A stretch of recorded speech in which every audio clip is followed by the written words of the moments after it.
যেতিয়া মিয়া সম্প্ৰদায়ক সন্দেহযুক্ত বুলি তুচ্ছ-তাচ্ছিল্য কৰে তেতিয়া আমাৰ গা পুৰে বুলি মন্তব্য কৰে বাকসেনা ইউনুছ তামুলীয়ে।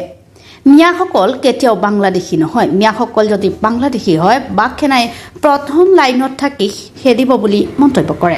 মিয়াসকল বাংলাদেশী কোৱাৰ কাৰণ এটাই, সমাগত বিধানসভা নিৰ্বাচন। মিয়াই বাংলাদেশীক কৈ যদি আমি হাঁহো তেন্তে হিন্দুসকলৰ ভোট পাম, মন্তব্য ইউনুছ তামুলীৰ।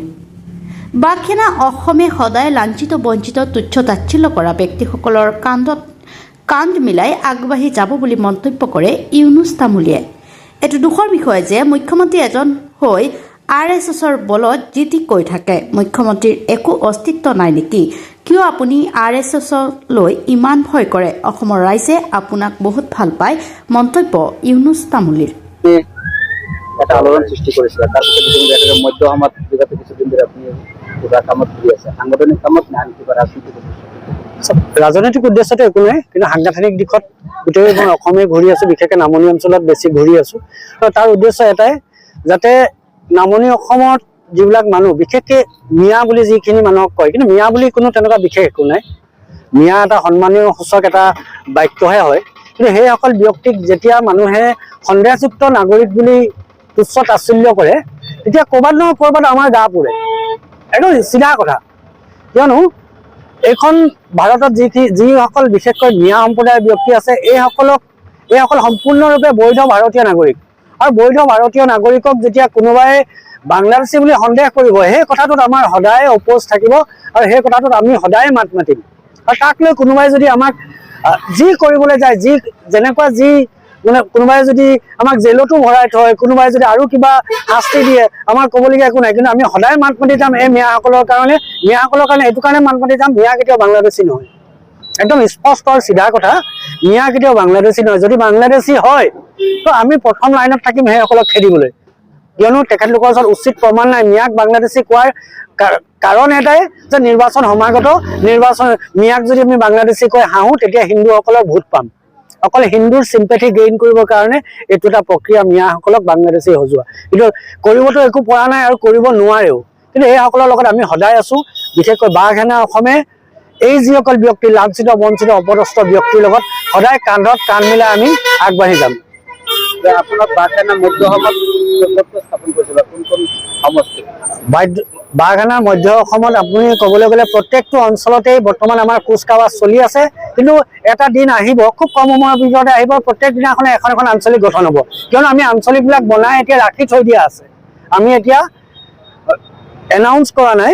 তো খুব কম সময়ৰ ভিতৰতে মধ্য অসমত প্ৰত্যেক দিনাখনে আপোনালোকে শুনিবলৈ পাব যে আজি অমুকত এখন বাকসেনা আঞ্চলিক গঠন হ'ল, আজি অমুকত এখন বাকসেনাৰ জিলা সমিতি গঠন হ'ল। তো আনুষ্ঠানিকতাটো বজাবলৈ বাকী আছে, বাকী আমাৰ সকলো কুচকাৱাজ আমাৰ চলি আছে। আপুনি মই জনাত যে শংকৰ আজানৰ অসম বুলি আছিলে বৰ অসম, কিন্তু মুখ্যমন্ত্ৰী যোৱাকালি মন্তব্য কৰিছিলে শংকৰৰ অসম ইয়াত কোনো ধৰণৰ হেৰি নাই, আজান নাছিলে বুলি কৈছিল।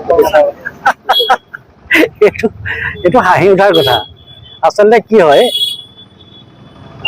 এই ৰাজনীতিয়ে যেতিয়া মানুহৰ মূৰত ধৰে, মানুহে আবুল তাবুল বকে। এতিয়া আমি মুখ্যমন্ত্ৰী আবুল তাবুল বকিছে বুলি ধৰি ল'ব লাগিব। মুখ্যমন্ত্ৰীৰ গাত দুখ নাই, আগত 26 সমাগত, এতিয়া ৰাজনীতিয়ে মুখ্যমন্ত্ৰী মূৰত ধৰিছে। সেইটো কাৰণে এতিয়া শংকৰদেৱক, আজান ফকীৰক চিনি নোপোৱা হৈছে। 2021 চনৰ সেই বক্তৃতাটো শুনি ল'ব। ইউনুছ তামুলী মোৰ নাম আৰু মোৰ ফেচবুকত আপলোড দিয়া আছে। 2021 চনৰ মুখ্যমন্ত্ৰীৰ যিটো বক্তৃতা, যে আজান ফকীৰ কোন হয়, আজান ফকীৰ ক'ৰ পৰা আহিছিল, আজান ফকীৰক যদি আমি চিনি নাপাওঁ তেন্তে আমি অসমীয়াই নহয়, এনেকুৱা ধৰণৰ বহু কথা আছে। 2021 চনত যেতিয়া এই মুখ্যমন্ত্ৰীয়ে 2021 চনত কৈছিল, আৰু এতিয়া 2025ত তেওঁ কৈছে আজান ফকীৰ কোন। আজান ফকীৰ কোন নহয়, আচলতে তেখেতৰ মুখৰ যি বক্তব্য এইবিলাক চুটলবি। আজি দুখৰ বিষয়, আজি আমি আক্ষেপৰ বিষয়, মুখ্যমন্ত্ৰী এজন হৈ RSSৰ লেখীয়া এটা সংগঠনৰ মানে জোৰত বলত এনেকুৱা কিছুমান কথা। তেওঁ নিজৰ একো নাই নেকি? তেওঁ নিজৰ একো অস্তিত্বই নাই নেকি মুখ্যমন্ত্ৰীৰ? RSSে যি ক'ব সেইটো ক'বই লাগিব নেকি? অসমৰ ৰাইজে আপোনাক বহুত ভাল পায় নহয়, আপুনি ভয় কিয় কৰিব লাগে RSSলৈ? এনেকুৱা ওলোটা পোলোটা মন্তব্য দি RSSৰ আশীষ পুষ্ট হ'বলৈ চেষ্টা নকৰিব। অসমৰ ৰাইজে আপোনাক বহুত ভাল পায়। অসমৰ ৰাইজে দেখোন আপোনাৰ ৰাস্তাত চুমাই খায়, কিয় ভয় খাব লাগে আপুনি? আপোনাক ৰাইজে বহুত আঁকোৱালি লৈছে, আঁকোৱালি ল'ব। RSSৰ কাৰণে আপুনি ভাতৃ জাতি সংগঠন লগাবলৈ চেষ্টা নকৰিব।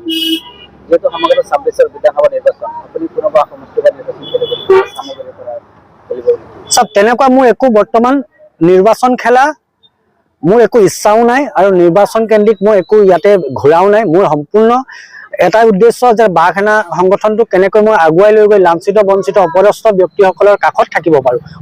এটা কথা স্পষ্ট, যদি কোনোবাই বিচাৰে, যদি কোনোবাই কয় এই ব্যক্তিজন আমাৰ কাষত থাকিলে আমাৰ লাভ হ'ব, তেনেহ'লে মোৰ কোনো আপত্তি নাই, আৰু ৰাইজেও তাত আপত্তি কৰিব নোৱাৰিব।